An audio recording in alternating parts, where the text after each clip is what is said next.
इतना अकाल सूखा कि इतने में ही सब जीव जंतु मनुष्य शरीरधारी बहुत मर जाते हैं। भयंकर सूखा, गर्म वायु तपती हुई, बचना मुश्किल है।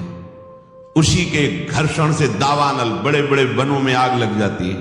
पानी बूंद नहीं, न तालाब में, न कुआं में, न सरोवर में, न सरिता में, सब उष्ण ताप से सूख जाता है। बिना पानी के, बिना अन्न के तड़प तड़प करके जीव मरते हैं। कितना भयानक कष्ट है प्रलय में। हमें तो कष्ट ही कष्ट है।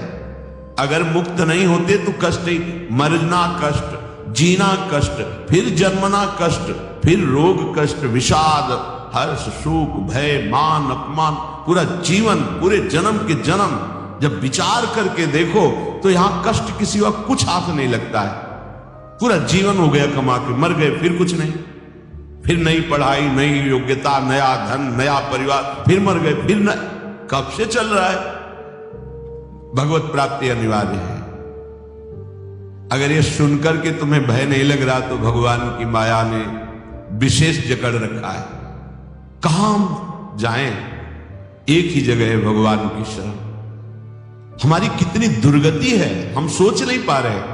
कब मर जाए कोई पता नहीं। कोई हमारा मित्र है पता नहीं, हम जिसे मित्र समझते हैं वो धोखा दे रहा है, वो शत्रुता का कार्य कर रहा है। जिसे हम सगे संबंधी वो सब स्वार्थ में। कौन है मेरा, क्या है मेरा?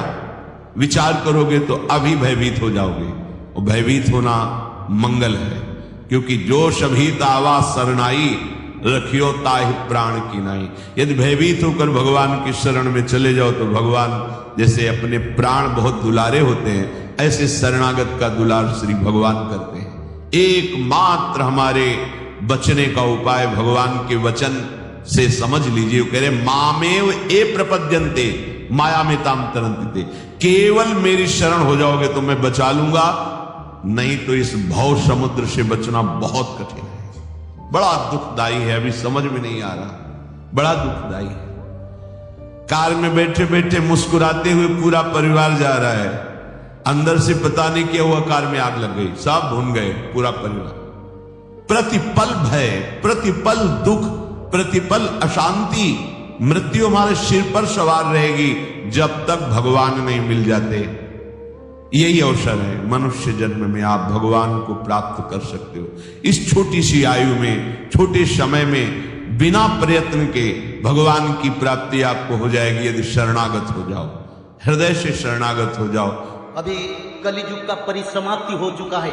सारा विश्व में मानव सभ्यता के लिए बड़ा आपद आ रहा है। कहीं जल प्रलय, कहीं भूकंप। तो यह भूकंप बढ़ता जाएगा, क्योंकि प्रभु पहले आप लोगों को सचेतन करते हैं। देश मानवों में भक्ति भाव समर्पण का जागृत हो जाए और मानव लोग ये भी समझ जाएं कि कलियुग अब नहीं रहने वाला है, अब सत्ययुग आने वाला है। तो हमको क्या करना है, कैसे हम सत्ययुग का मानव बने? तो सत्ययुग का मानव बनने के लिए रोज त्रिकाल संध्या, श्रीमद् भागवत महापुराण पठन, 16 नाम 10 अवतार, दुर्गा माधव स्तुति, माधव नाम भजन।